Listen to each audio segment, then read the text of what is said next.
राजस्थान की लोक कथाओं में बहुत सी प्रेम कथाएं प्रचलित हैं, पर इन सब में ढोला मारू प्रेम गाथा विशेष लोकप्रिय रही है। इस गाथा की लोकप्रियता का अंदाजा इसी बात से लगाया जा सकता है कि 8वीं सदी की इस घटना का नायक ढोला राजस्थान में आज भी एक प्रेमी नायक के रूप में स्मरण किया जाता है और प्रत्येक पति पत्नी की सुंदर जोड़ी को ढोला मारू की उपमा दी जाती है। यही नहीं, आज भी लोक गीतों में स्त्रियां अपने प्रियतम को ढोला के नाम से ही संबोधित करती है। ढोला शब्द पति शब्द का पर्यायवाची ही बन चुका है। राजस्थान की ग्रामीण स्त्रियां आज भी विभिन्न मौकों पर ढोला मारू के गीत बड़े चाव से गाती है। नमस्कार दोस्तों, आपसे एक छोटी सी रिक्वेस्ट है, आप हमारे चैनल को सब्सक्राइब जरूर कर लीजिएगा। वीडियो पसंद आए तो प्लीज लाइक शेयर कमेंट भी जरूर करिएगा और हमारा साथ ऐसे ही देते रहिएगा। धन्यवाद, सभी का दिल से आभार। ढोला नरवर के राजा नल का पुत्र था, जिसे इतिहास में ढोला वत्साल कुमार के नाम से जाना जाता है। ढोला का विवाह बालपने में जांगलू देश बीकानेर के पुंगल नामक ठिकाने के स्वामी पनवार राजा पिंगल की पुत्री मारवनी के साथ हुआ था। उस वक्त ढोला 3 वर्ष का, मारवनी मात्र 1.5 वर्ष की थी। इसीलिए शादी के बाद मारवनी को ढोला के साथ नरवर नहीं भेजा गया। बड़े होने पर ढोला की एक और शादी मालवानी के साथ हो गई। बचपन में हुई शादी के बारे को ढोला भी लगभग भूल चुका था।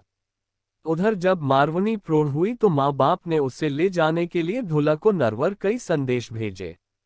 ढोला की दूसरी रानी मालवानी को ढोला की पहली शादी का पता चल गया था। उसे ये भी पता चल गया था कि मारवनी जैसी बेहद खूबसूरत राजकुमारी कोई और नहीं, सो उसने डाह व ईर्ष्या के चलते राजा पिंगल द्वारा भेजा कोई भी संदेश ढोला तक पहुंचने ही नहीं दिया। वह संदेश वाहकों को ढोला तक पहुंचने से पहले ही मरवा डालती थी। उधर मारवनी के अंकुरित यौवन ने अपना रंग दिखाना शुरू कर दिया। एक दिन उसे स्वप्न में अपने प्रियतम ढोला के दर्शन हुए। उसके बाद तो वह ढोला के वियोग में जलती रही। उसे न खाने में रुचि रही न किसी और कार्य में।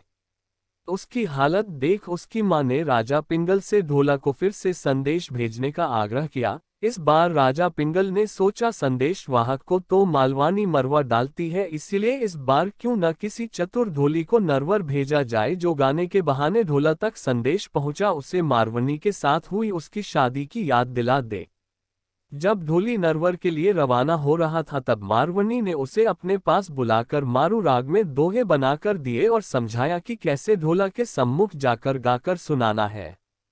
ढोली गायक ने मारवनी को वचन दिया कि वह जीता रहा तो ढोला को जरूर लेकर आएगा और मर गया तो वही का होकर रह जाएगा।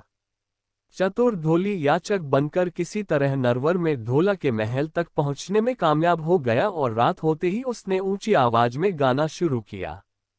उस रात बादल छा रहे थे, अंधेरी रात में बिजलियां चमक रही थी, झीनी झीनी पड़ती वर्षा की फुहारों के शांत वातावरण में ढोली ने मल्हार राग में गाना शुरू किया। ऐसे सुहाने मौसम में ढोली की मल्हार राग का मधुर संगीत ढोला के कानों में गूंजने लगा और ढोला फन उठाए नाक की भांति राग पर झूमने लगा। तब ढोली ने साफ शब्दों में गाया, ढोला नरवर सेरिया धन पुंगल गठिया। गीत में पुंगल व मारवनी का नाम सुनते ही ढोला चौंका और उसे बालपने में हुई शादी की याद ताजा हो आई। ढोली ने तो मल्हार व मारू राग में मारवनी के रूप का वर्णन ऐसे किया जैसे पुस्तक खोलकर सामने कर दी हो। उसे सुनकर ढोला तड़फ उठा। दाढ़ी ढोली पूरी रात गाता रहा। सुबह ढोला ने उसे बुलाकर पूछा तो उसने पुंगल से लाया मारवनी का पूरा संदेशा सुनाते हुए बताया कि कैसे मारवनी उसके वियोग में जल रही है। आखिर ढोला ने मारवनी को लाने हेतु पुंगल जाने का निश्चय किया, पर मालवानी ने उसे रोक दिया। ढोला ने कई बहाने बनाए पर मालवानी उसे किसी तरह रोक देती। पर एक दिन ढोला एक बहुत तेज चलने वाले ऊंट पर सवार होकर मारवनी को लेने चल ही दिया और पुंगल पहुंच गया। मारवनी ढोला से मिलकर खुशी से झूम उठी। दोनों ने पुंगल में कई दिन बिताए और एक दिन ढोला ने मारूवनी को अपने साथ ऊंट पर बिठा नरवर जाने के लिए राजा पिंगल से विदा ली। कहते हैं रास्ते में रेगिस्तान में मारूवनी को सांप ने काट खाया, पर शिव पार्वती ने आकर मारूवनी को जीवन दान दे दिया। आगे बढ़ने पर ढोला उमर सुमरा के षड्यंत्र में फंस गया। उमर सुमरा ढोला को घात से मारकर मारूवनी को हासिल करना चाहता था, सो वह उसके रास्ते में जाजम बिछा महफिल जमाकर बैठ गया। ढोला जब उधर से गुजरा तो उमर ने उससे मनुहार की और ढोला को रोक लिया। ढोला ने मारूवनी को ऊंट पर बैठे रहने दिया और खुद उमर के साथ अमल की मनुहार लेने बैठ गया। दाढ़ी गा रहा था और ढोला उमर अफीम की मनुहार ले रहे थे। उमर सुमरा के षड्यंत्र का ज्ञान दाढ़ी ढोली की पत्नी को था, वह भी पुंगल की बेटी थी, सो उसने चुपके से इस षड्यंत्र के बारे में मारूवनी को बता दिया। मारूवनी ने ऊंट के एड़ मारी, ऊंट भागने लगा तो उसे रोकने के लिए ढोला दौड़ा। पास आते ही मारूवनी ने कहा, धोखा है, जल्दी ऊंट पर चढ़ो, और ढोला उछल कर ऊंट पर चढ़ा गया। उमर सुमरा ने घोड़े पर बैठ पीछा किया, पर ढोला का वह काला ऊंट उसके कहाँ हाथ लगने वाला था। ढोला मारूवनी को लेकर नरवर पहुंच गया और उमर सुमरा हाथ मलता रह गया। नरवर पहुंचकर चतुर ढोला सौतेहा डाह की नोक झोंक का समाधान भी करता है। मारूवनी व मालवानी के साथ आनंद से रहने लगा। इसी ढोला का पुत्र लक्ष्मण हुआ, लक्ष्मण का भानु और भानु का पुत्र परम प्रतापी बजरदामा हुआ, जिसने अपने वंश का खोया राज्य ग्वालियर पुनः जीतकर कछवाह राज्य लक्ष्मी का उद्धार किया।